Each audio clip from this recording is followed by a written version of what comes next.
केंद्रीय मंत्री आणि ज्यांचं देशात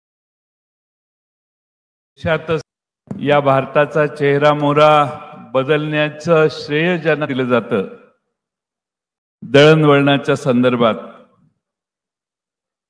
आणि जे नवीन आहे त्याचा पाठपुरावा करण्याचा, पिछा पुरवण्याचा ज्यांचं आहे ते आदरणीय नितीन गडकरी साहेब, उपस्थित असणारे सांगलीचे खासदार विशाल पाटील, सुरेश खाडेजी, अरुण अण्णा लाड, सुहास बाबर, आमदार रोहित पाटील, माजी आमदार मानसिंगराव नाईक, माजी मंत्री शिवाजीराव नाईक साहेब,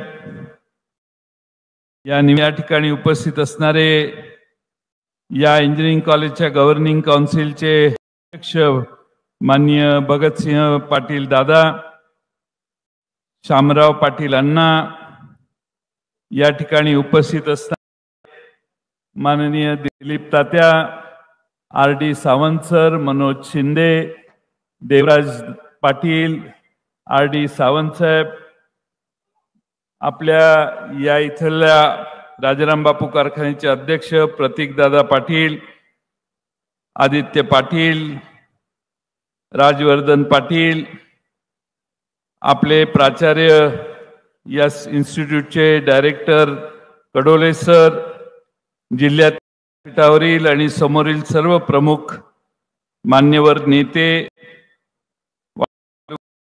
तालुका आणि सांगली जिल्ह्यातील विविध संस्थांचे पदाधिकारी, या कार्यक्रमाला आवर्जून आलेले सांगली, कोल्हापूर, सातारा जिल्ह्यातील काही प्रमुख उद्योजक, या विद्यार्थी विद्यार्थिनी आणि विशेषतः या परिसरातून आलेले माननीय बाळासाहेब होनमुरे, चिमन डांगे, विजयराव यादव, वैभव शिंदे, संजय बजाज, आमचे वग्यानी साहेब, आप्पा, मान्य शिंदे, मान्य व्यासपीठावरील सर्वच सर, आमचे मान्यवर, आमचे विट्याचे मुळीक असतील, सर्वच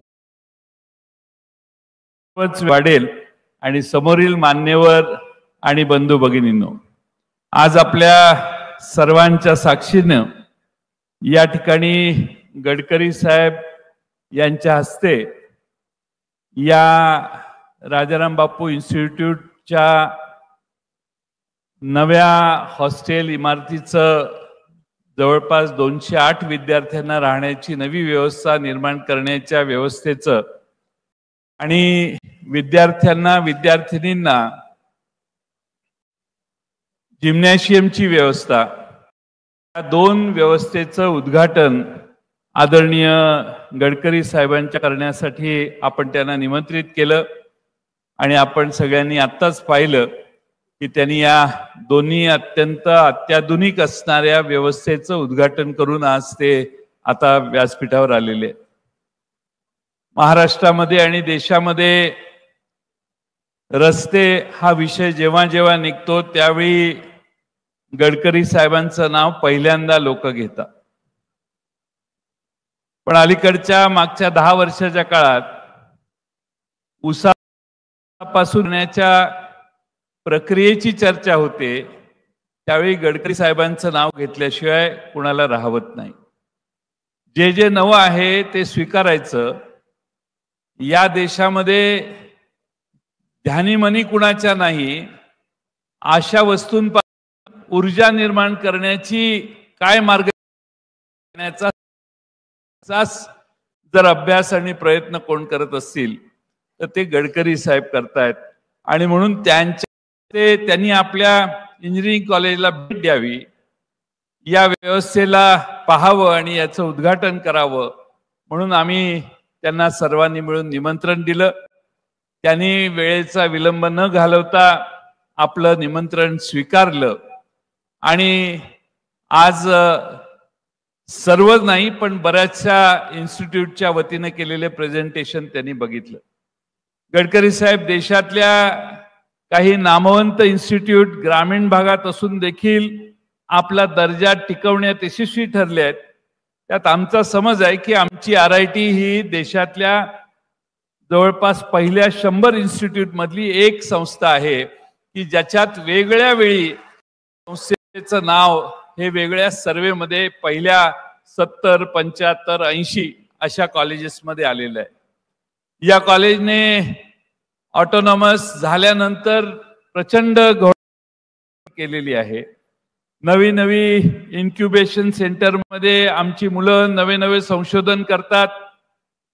त्याच्यातून कमर्शियल प्रॉडक्ट तयार करायचं काम इथली मुलं करायला. इथली अत्यंत आधुनिक आहे. कदाचित मला वाटत नाही दुसऱ्या कुठल्या कॉलेजकडे असेल एवढी उत्तम लायब्ररीची व्यवस्था या ठिकाणी आहे. जे जे केलेलं आहे ते उत्तम करण्याचा प्रयत्न स्वर्गीय राजाराम बापूंच्या वेळेपासून या संस्थेने केलेला आहे आणि आज एक प्रथितयश संस्था म्हणून या संस्थेचा नावलौकिक आपल्या सर्वांच्या समोर आहे. माझ्यासारख्या कार्यकर्त्याला आपल्यात आणि गडकरी साहेबांच्या जास्त वेळ घालवायचा नाही, कारण 6:10 त्यांना निघायचंय आणि त्यामुळे मी फार लांब मोठं भाषण करत नाही. पण गडकरी साहेब इथं आले आणि त्यांनी फार चांगली असा प्रतिसाद देऊन आमच्या या सगळ्या प्रगतिशील असणाऱ्या इन्स्टिट्यूटला भेट दिली. आमचे पत्रकारांना माझी एकच विनंती आहे की आता गडकरी साहेब राष्ट्रवादीत जाणार अशा बातम्या किमान इथनं पुढे तयार करू नका. तुम्ही कशाची बातमी कराल आणि काय याच्यावर पत्रकारितेचा दर्जा ठरतो तो तुमच्यावर मी सोडतो. मी तुमच्यावर रागवणार नाही. पण पत्रकारांनी एक बातमी तयार केली आणि देशभर त्याच्यावर मोठमोठे चिंतन करणारी लोक पण बातम्या तयार करायला लागली. याचं मला मनाला शल्य वाटतं. गडकरी साहेब आलेत, 2 पक्षाची माणसं एका व्यासपीठावर चांगल्या उद्देशाने येऊ शकत नाहीत अशी धारणा ज्या पत्रकारांबद्दल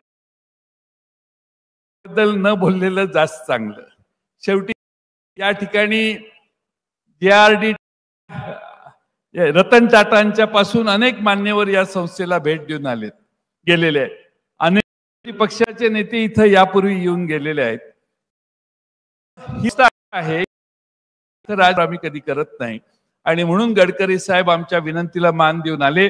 त्यांचं मी आपल्या या भागातल्या जनतेच्या वतीनं मनपूर्वक स्वागत करतो. वेळ बराच बोलण्यासारखं आहे पण मी भारतातले अनेक नेते बघितले, पण काम सचोटीने करणे, उत्तम दर्जा टिकवणे, त्यांचे आभार मानले पाहिजेत की पेठ नाक्यापासून सांगलीचा रस्ता हा एवढा उत्तम दर्जेदार झालेला आहे. 46%